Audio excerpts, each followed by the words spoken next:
Hello दोस्तों, स्वागत है आपका अपने YouTube channel the learning circle में। दोस्तों मैं हूं लक्ष्मी नारायण यादव। आज दोस्तों गाला क्वेश्चन पेपर का पेपर नंबर 5 का सेक्शन डी हम कराएंगे, जिसमें क्वेश्चन नंबर 46 आपको दिया गया है। Vertical pole of a length 6 metre cast a shadow 4 metre long on the ground and at the same time a tower cast a shadow 28 metre long, find the height of the tower. यहाँ पर दो चीज़ें दिया गया है। क्या दो चीज़ दिया गया है? एक तो पोल दिया गया है, दूसरा हमारा टावर दिया गया है। पोल की हाइट हमको पता है, टावर की हाइट हमको फाइंड करनी है। दोनों का शैडो हमको पता है। आइए मैं फटाफट करके दिखाता हूँ। पहले तो मैं ये दो फिगर आपको बना के दिखा देता हूँ। मान लीजिए इस तरह से मैं फिगर बनाता हूँ। ये हमारा ABC होगा। क्या है ये भी आपको समझ में आएगा। और यहाँ पर मैं दूसरा बना रहा हूँ PQR। ये PQR क्या है ये भी आपकी समझ में भी आ जाएगा। ये हो गया हमारा PQR। यहाँ पर 90 डिग्री दिखाता हूँ, यहाँ पर भी 90 डिग्री। ये AB हमारा पोल है, जिसकी हाइट हमको दिया गया है 6 मीटर। कितना मीटर दिया गया है? 6 मीटर दिया गया है। और पोल की हाइट जो है PQ है, ये हमको टावर की हाइट PQ है, ये हमको फाइंड करनी है। और पोल के द्वारा जो इस ग्राउंड पे शेडो बन रहा है BC, वह शेडो हमारा बन रहा है 4 मीटर का। कितने का बन रहा है? 4 मीटर का। और टावर के द्वारा जो ये शेडो बन रहा है QR, वो कितने का बन रहा है? 28 मीटर का। बस इसी से हम क्लियर कर लेते हैं। अब एक बात ध्यान दीजिए, दोनों ट्राइंगल को हम ले लेते हैं। तो मैं यहाँ लिखता हूँ in triangle ABC and triangle PQR। आप समझिए, ABC और PQR को मैं लेता हूँ। यहाँ पर देखिए angle ABC is equal to angle PQR। क्यों? क्योंकि दोनों कितने के हैं? 90 डिग्री के हो जाएंगे। अगर 90 डिग्री लिखना है तो लिखिए, और नहीं लिखना है तो मत लिखिए। क्यों 90 डिग्री है? क्योंकि shadow and the objects shadows and the objects are perpendicular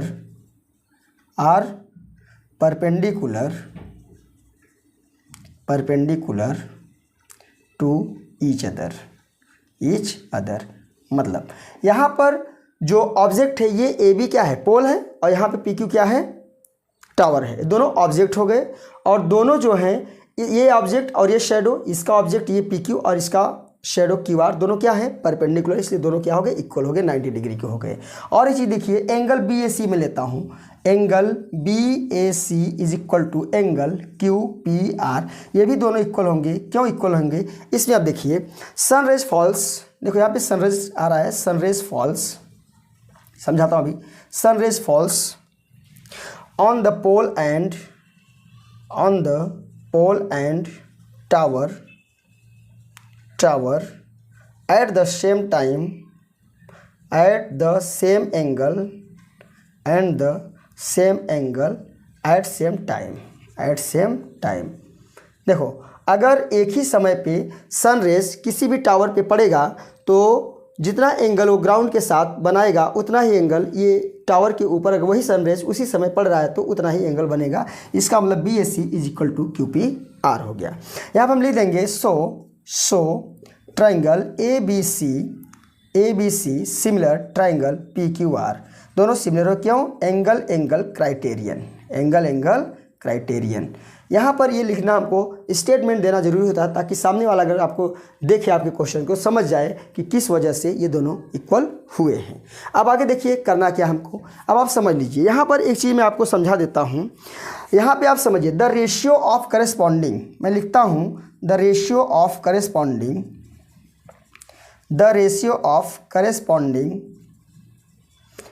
corresponding sides are always the same। मतलब क्या?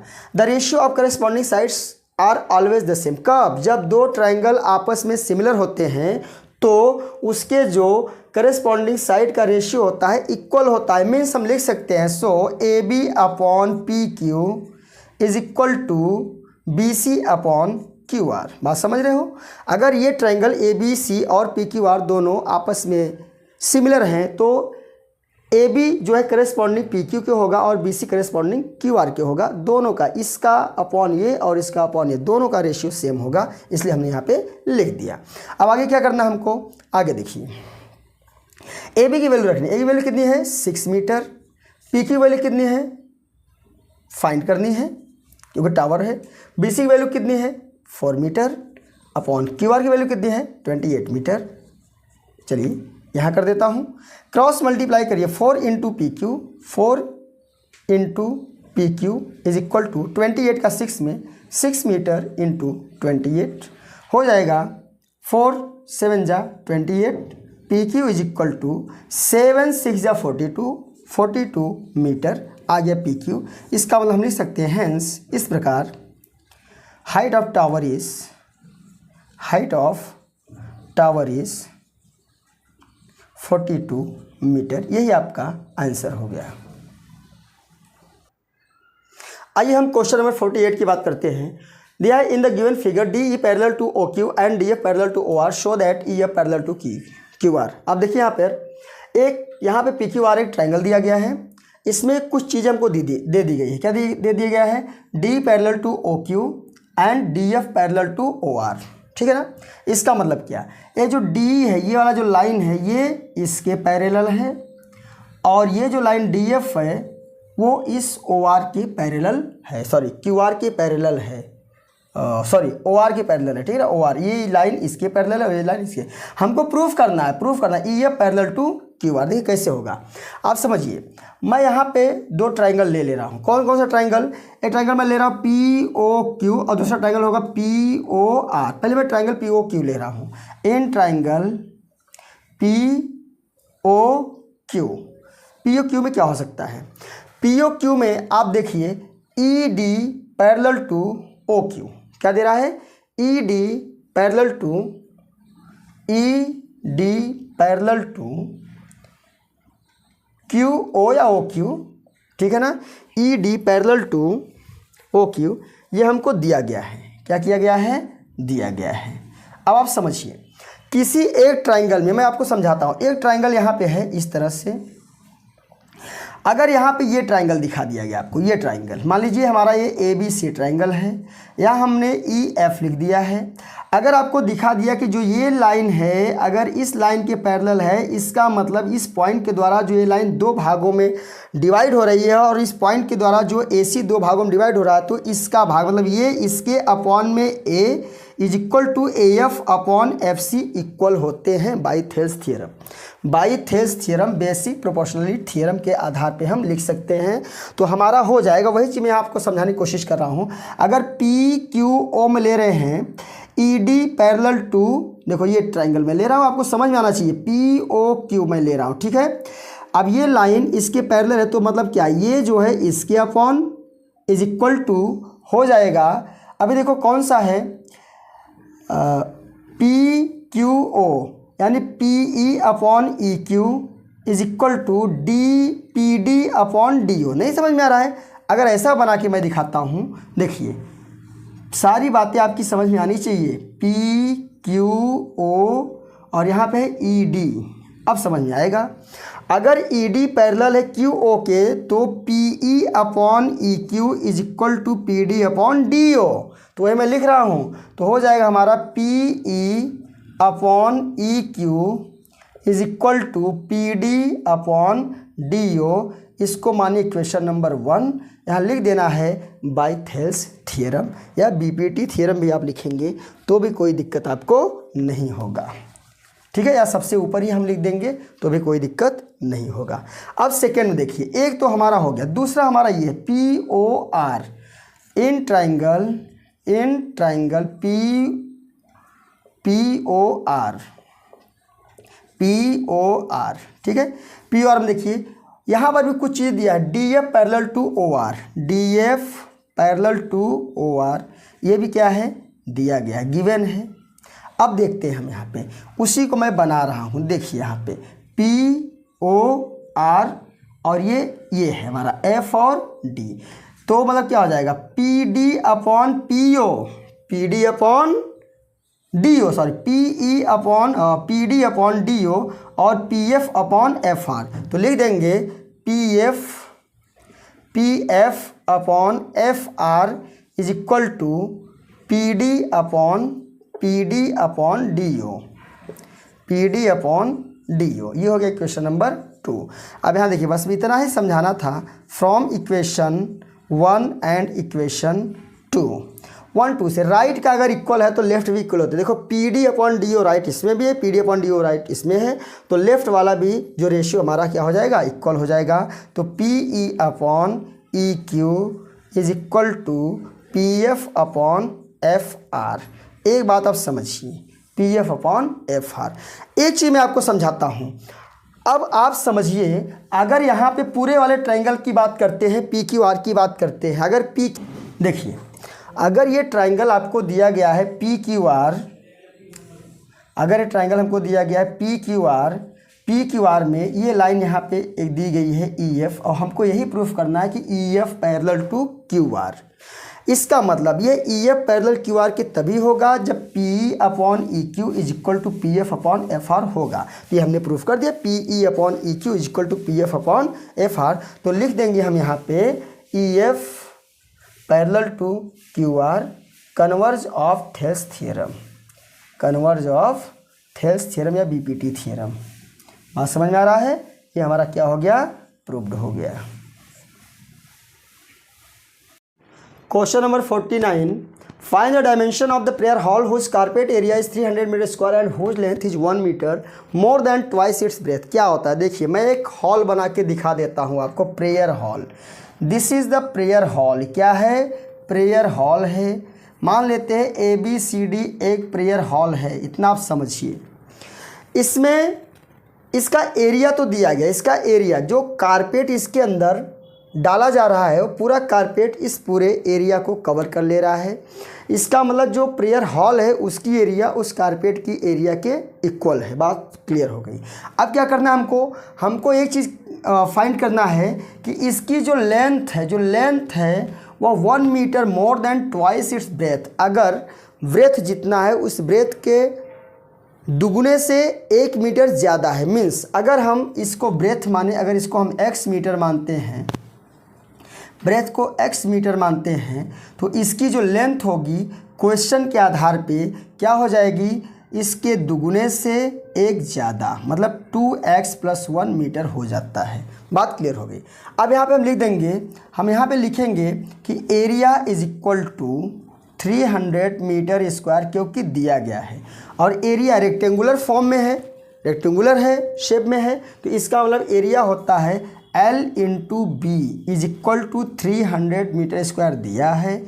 L की वैल्यू हम लिख देते हैं 2x + 1 और B की वैल्यू लिख देते हैं x is equal to 300 metre square, यहाँ राइट कर देते हैं। दोनों मीटर स्क्वायर, यहाँ मीटर होके मीटर स्क्वायर ये भी हो जाता, तो ये कैंसिल आउट हो जाएगा। तो x का मल्टीप्लाई 2x में तो 2x स्क्वायर, x का मल्टीप्लाई 1 में तो x 1 जाए x, -300 इधर आएगा इज इक्वल टू 0। अगर हमें इसको 3 टर्म से 4 टर्म्स में डिवाइड करना होता है, जो यहाँ पे 300 है इसका फैक्टर करते हैं, 2 का फैक्टर करते हैं, फैक्टर करके एडजस्ट करते हैं। बहुत सारे वीडियो में बहुत सारे क्वेश्चन मैंने आपको बता दिया है, उसको आप करेंगे तो आ जाएगा 2x square + 25x -24x -300 is equal to 0। यहाँ पे कॉमन लिया x, हमको बचा 2x + 25 इधर, -24 नहीं 12 लेंगे, क्या लेंगे, -12 लेंगे, तो हो जाएगा हमारा 2x + 25 is equal to 0।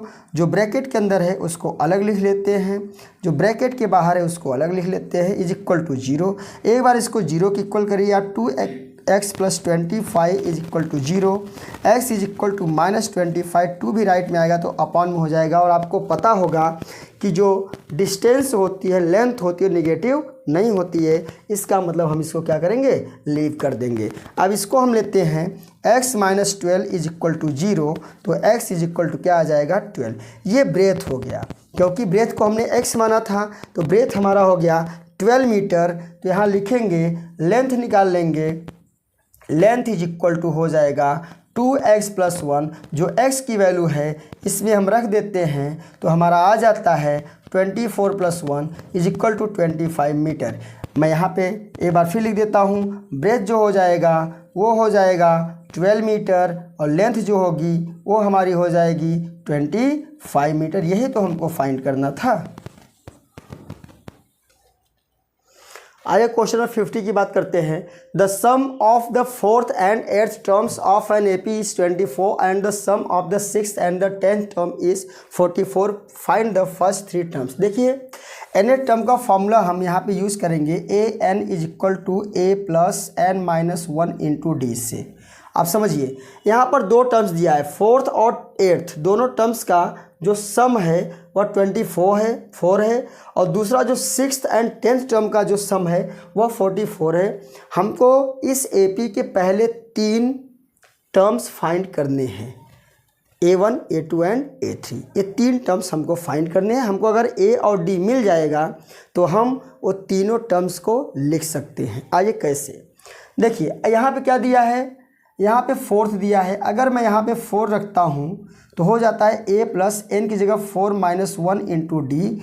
A4 is equal to a plus 3d। इसका मतलब एक बात मैं आपको समझाता हूँ, अगर 4th टर्म है तो 3d आया है, 8th टर्म होगा तो 7d आएगा, बस बात खत्म। यहाँ लिखते हैं A8 is equal to a plus 7d। दोनों का सम मतलब क्या, A4 प्लस A8। मैं लिखता हूँ A4 plus A8 is equal to, दोनों को सम करिए, यहाँ पे 4 है a plus 3d plus a plus 7d। बात समझ में आ रही है। और दोनों का सम कितना दिया, 24। जहाँ A4 प्लस A8 है वहाँ मैं राइट करूँगा 24 इज इक्वल टू a मिल के 2a और 3d 7d मिल के 10d। सब में हम 2 का डिवाइड कर देते हैं, लेफ्ट हैंड साइड और राइट हैंड साइड दोनों में। तो 2 का डिवाइड करेंगे तो यहाँ बचेगा हमारा 12 is equal to a plus 2 5 10, या इसको हम लिख सकते हैं a plus 5d is equal to 12। ये हो गया हमारा इक्वेशन नंबर 1। समझ आ गया। अब देखिए दूसरी कंडीशन में क्या कह रहा है, कह रहा है कि 6th and 10th का जो सम है वो 44 है। देखिए इसको मैं तुरंत लिखता हूँ, जैसे इसको किया उसी तरह उसको कर लेना।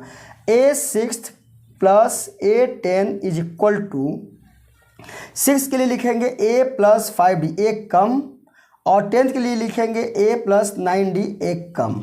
ठीक है, दोनों का सम कितना है 44 is equal to 2a plus 14d। समझ आ रहा है, 2a प्लस 14d। फिर इसमें भी दोनों में हम 2 का डिवाइड कर लेंगे तो 22 is equal to a plus 2 7 जा 7d हो जाएगा, या इसको मैं लिख सकता हूँ a plus 7d is equal to 22। This is the equation number 2। दोनों को मैं एक साथ लिखता हूँ, a plus 5d is equal to 12 and a plus 7d is equal to 22। इसको मैं सॉल्व करता हूँ, सब्ट्रैक्ट कर देंगे तो माइनस हो जाएगा, माइनस 2d बचेगा, माइनस 10 बचेगा, minus cancel out, 2 5 10 and d is equal to कितना बचा, 5 बचा। d की वैल्यू तो हमको मिल गई, a की वैल्यू फाइंड कर लेते हैं। a की वैल्यू को किसी भी इक्वेशन में आप रख दीजिए, फर्स्ट में रखिए चाहे आप सेकंड में रखिए। चलिए मैं d की वैल्यू फर्स्ट में रख देता हूँ। a प्लस 5, जहाँ d है वहाँ कितना रख देंगे, 5 रख देंगे is equal to 12। a plus 5 5 जा 25 is equal to 12। a is equal to 12 minus right में आएगा तो माइनस हो जाएगा, and a is equal to minus कर देंगे तो माइनस 13 बच जाएगा, सब्ट्रैक्ट कर देंगे तो माइनस 13 बच जाएगा। a की भी वैल्यू मिल गई और d की वैल्यू मिल गई। तो AP लिखना है, केवल 3 टर्म्स ही लिखना है। कितना टर्म्स लिखना है, 3। फर्स्ट टर्म तो हमारा मिला है माइनस 13। अगर इसमें हम 5 को ऐड कर देते हैं तो देखिए माइनस 13 प्लस 5 सॉल्व करेंगे तो माइनस 8 आएगा, और फिर जब माइनस 8 में 5 को प्लस करेंगे तो आ जाएगा हमारा माइनस 3। ये हो गया हमारा आंसर। आइए क्वेश्चन नंबर 51 की बात करते हैं। यहाँ पर डेटा दिया गया है, फाइंड द मिसिंग फ्रीक्वेंसीज। हमको F1 एंड F2 की वैल्यू फाइंड करनी है, जिसका मीडियन हमको दिया गया है, मीडियन दिया गया 32 और इसमें टोटल जो टर्म्स हैं वो 100 हैं। ठीक है, यहाँ पे क्लास इंटरवल 0 से 10, 10 से 20, 20 से 30, 30 से 40, 40 से 50, 50 से 60 दिया गया है। फ्रीक्वेंसीज हमारी यहाँ है, उसके लिए हम एक और फ्रीक्वेंसी निकालते हैं जिससे बोलते हैं कम्युलेटिव फ्रीक्वेंसी, CF जिसे बोलते हैं। CF को निकालने का तरीका क्या होता है, फर्स्ट वाले नंबर को फ्रीक्वेंसी को उसी तरह रखते हैं। अब जो सेकेंड ये आता है इसमें इस सेकेंड को प्लस करेंगे तो 10 प्लस F1 आएगा, 10 प्लस F1 में 25 प्लस करेंगे तो 35 प्लस F1 होगा, 35 में 30 प्लस करेंगे तो 65 प्लस F1 होगा, 65 में प्लस F1 में F2 प्लस करेंगे तो 65 प्लस F1 प्लस F2 होगा, और इसमें इसको प्लस करेंगे तो 75 प्लस F1 प्लस F2 होगा। ये बात आप समझिए। इस तरह से CF हम फाइंड करते हैं। मीडियन दिया है तो मीडियन का फॉर्मूला मैं यहाँ पे लिखता हूँ। मीडियन इज इक्वल टू होता है, median is equal to L plus N/2 minus CF upon F into यहाँ पे हाइट हो जाता है। अब जितनी वैल्यू यहाँ दी गई है सारी वैल्यूज़ को पहले मैं राइट कर देता हूँ, उसके बाद मैं सॉल्व करता हूँ। देखिए सबसे पहले देखा क्या जाता है, फ्रीक्वेंसी में जो सबसे हाईएस्ट फ्रीक्वेंसी होती है उसको देखिए आप। सबसे हाईएस्ट फ्रीक्वेंसी हमको यहाँ पे 30 दिखाई दे रहा है, तो मैं इसको इस तरह से एक बॉक्स के अंदर बंद कर लेता हूँ। अब इसी से हम सारी चीज़ें आपको बताएंगे। ये जो 30 है ये हमारा F हो जाएगा और इसके ऊपर वाला जो ये है ये हमारा CF हो जाएगा। ठीक है। अब देखिए मैं यहाँ L लिखता हूँ। इसी वाले लाइन में जो सबसे छोटी नंबर होती है, जो सबसे लोअर लिमिट होती है, लोअर लिमिट क्या है इसमें 30 है, हाईएस्ट लिमिट 40 है, तो लोअर जो होता है वो L की वैल्यू होती है।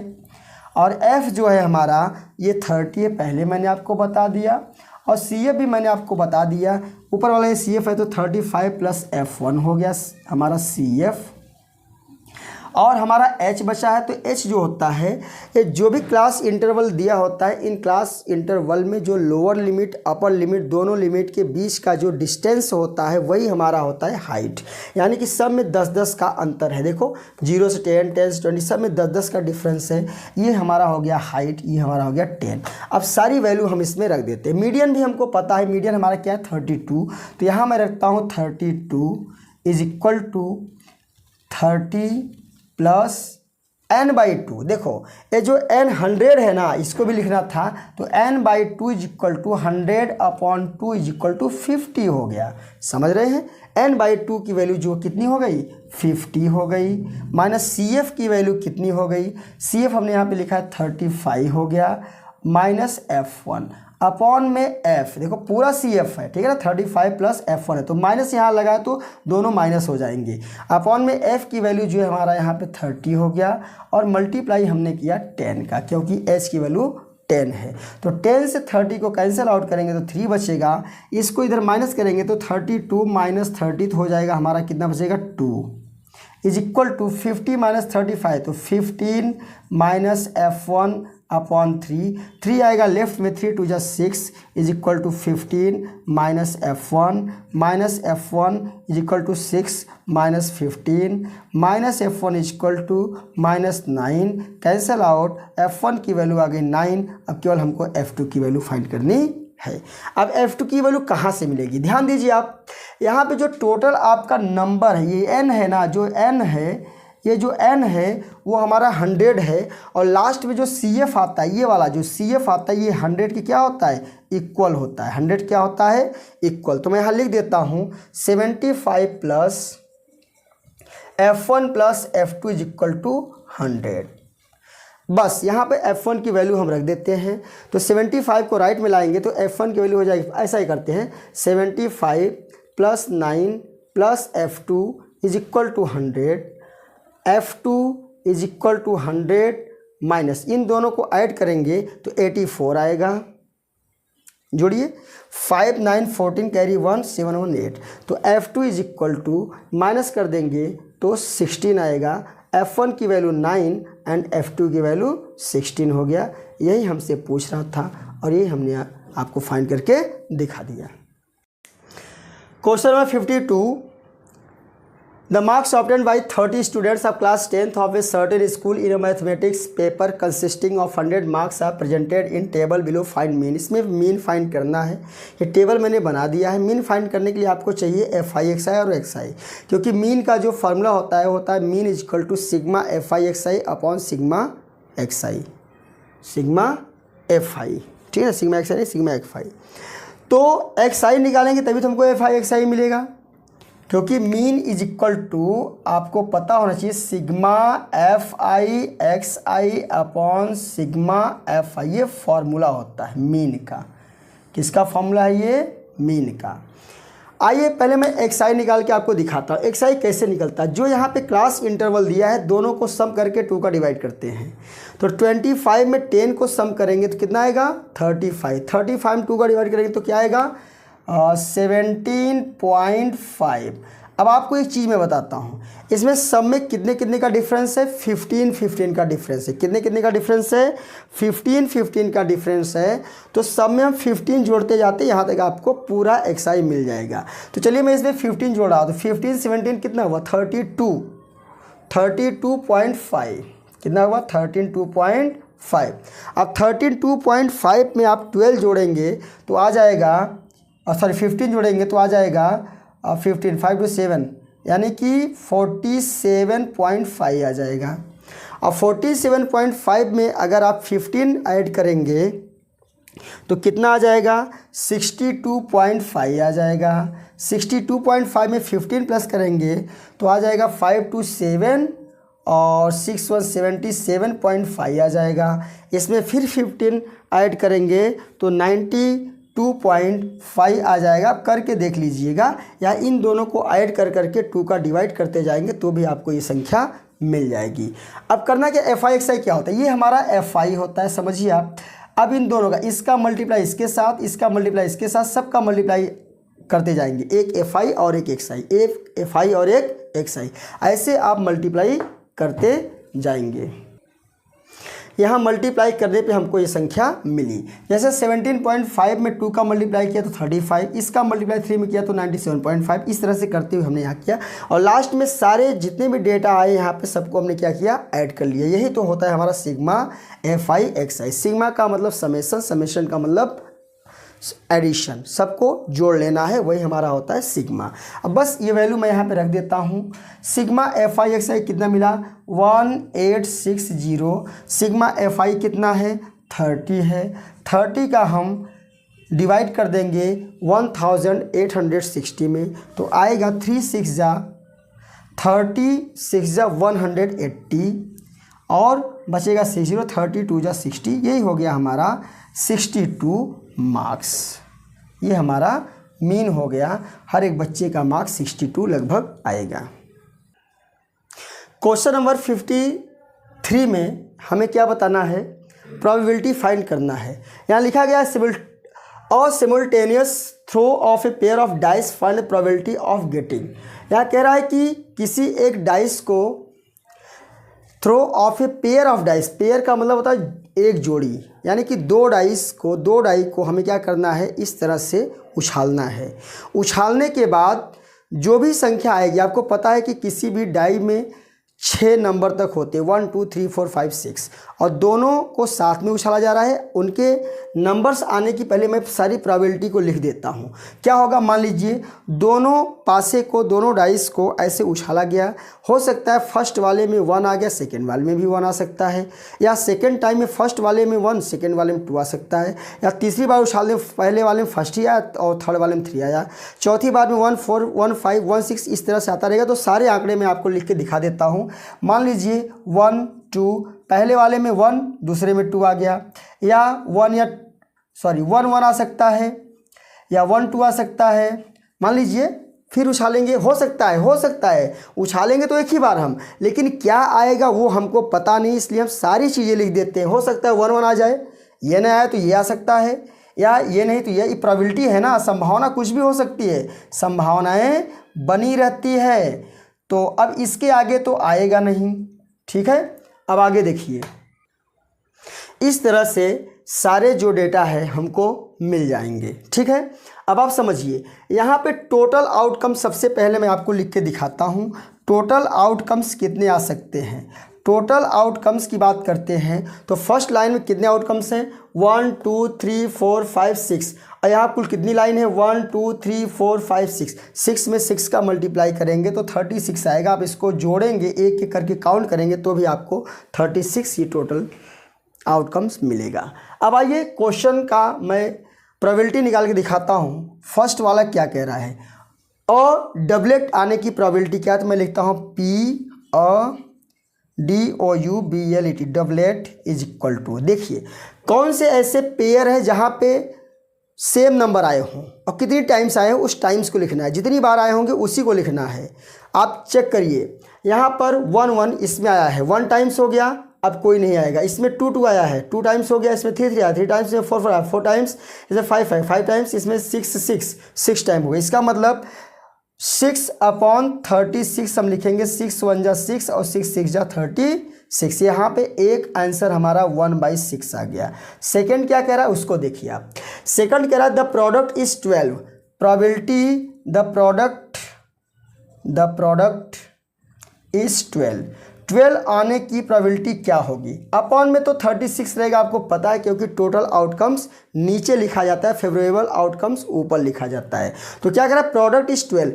दो ऐसे कौन कौन से नंबर है जिसका मल्टीप्लाई करने पर 12 आता है और कितनी टाइम्स वो नंबर्स हैं। देखिए, जैसे मान लीजिए फर्स्ट में तो कुछ नहीं होगा, सेकेंड में भी कुछ नहीं होगा, थर्ड में हो सकता है। 3 4 जा 12 1 हो गया, 4 3 जा 12 2 हो गए, और यहाँ पे तो होगा नहीं, और 6 2 जा 12 3 टाइम्स ऐसे नंबर है जिन दोनों का मल्टीप्लाई करने पर क्या आ रहा है, 12 आ रहा है। इसका हम लोग ऊपर लिखेंगे 3 1 जा 3 3 12 जा 36 हो गया, 1/12। एक आंसर हमको ये मिल गया। थर्ड वाला देखिए क्या कह रहा है, थर्ड वाला हमको कह रहा है द सम इज 0। क्या लिखेंगे, the some is 0, some is 10, sorry 10 कितने आएंगे। इसका मतलब सम करना है, जोड़ना है, ऐड करना है। दो ऐसे नंबर को आप सम करिए जिसको सम करने पर 10 आ रहा हो।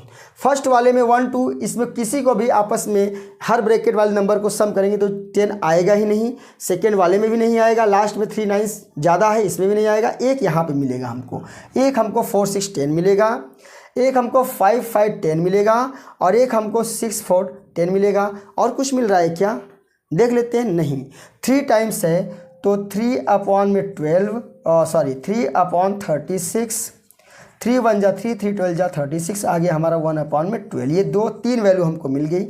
नंबर 4 वैल्यू क्या कह रहा है, product is more than 50, probability product is more than 50। अभी समझिए, आप अपॉन में 36 है, कोई ऐसा नंबर पेयर बता दीजिए जिनमें दोनों डिजिट का मल्टीप्लाई करने पर 50 आ जाए। सबसे हाईएस्ट तो यही है, जब 6 6 जा 36 ही आ रहा है, 50 तक पहुंच नहीं रहा, तो बीच वाले की कोई वैल्यू होगी नहीं। इसका वाला यहाँ पे 0, इसका आंसर आ गया 0। यहाँ पर दोस्तों सेकेंड वाला देखिए एक बार, प्रोडक्ट इज 12, दो डिजिट का प्रोडक्ट करने पर 12 कितनी टाइम्स आ रहा है। देखिए, एक यहाँ पर एक और नंबर था, 2 6 जा 12, 3 4 जा 12 2 हो गए, 4 3 जा 12 3 हो गया, एंड 6 2 जा 12 4 टाइम्स आया। यहाँ पे 3 टाइम्स लिखा गया है, ये हमारा रॉन्ग है। तो 4/36 आएगा, तो 4 1 जा 4 4 9 जा 36, यानी कि हो जाएगा हमारा 1/9। दोस्तों, इस सेक्शन का last question, 2 coins are tossed simultaneously, find the probability of getting 1 head, 2 heads, at least 1 head और no head। कह रहा है कि 2 कॉइन को टॉस किया गया। मान लीजिए पहले वाले कॉइन में दोनों कॉइन को एक बार टॉस किया गया, हो सकता है दोनों में हेड आ जाए, या दोनों में टेल आ जाए, या एक में हेड आए दूसरे में टेल आए, या फर्स्ट वाले में टेल आए सेकेंड वाले में हेड आए। ये आने की प्रोबेबिलिटी है। तो टोटल आउटकम्स अगर यहाँ पे देखा जाए तो टोटल आउटकम्स जो है वो कितना है, 4 है। बस कर देते हैं। फर्स्ट नंबर प्रोबेबिलिटी 1 हेड आने की प्रोबेबिलिटी क्या है, देखिए इसमें कितने हेड हैं, 1 हेड, 1 2, यानी कि 2/4। इसको नहीं लेंगे क्योंकि यहाँ पे 2 हेड है, तो 2 1 जा 2 2 2 जा 4, एक हमारा आंसर ये आ गया। सेकंड क्वेश्चन कह रहा है प्रोबेबिलिटी, क्या कह रहा है, 2 हेड्स की प्रोबेबिलिटी, कितने हेड्स की, 2 हेड्स की प्रोबेबिलिटी पूछ रहा है। तो टोटल आउटकम तो नीचे 4 हो जाएगा। 2 हेड्स कितने आ रहे हैं, 1 हेड की बात करा तो 1 हेड यहाँ है, 2 हेड कितना है, एक ही टाइम से ऐसा है जिसमें 2 हेड आए हैं, तो 1/4 हो जाएगा। एक आंसर हमारा ये हो गया। नंबर 3 देखिए आप, नंबर 3 कह रहा है कि प्रोबेबिलिटी एट लीस्ट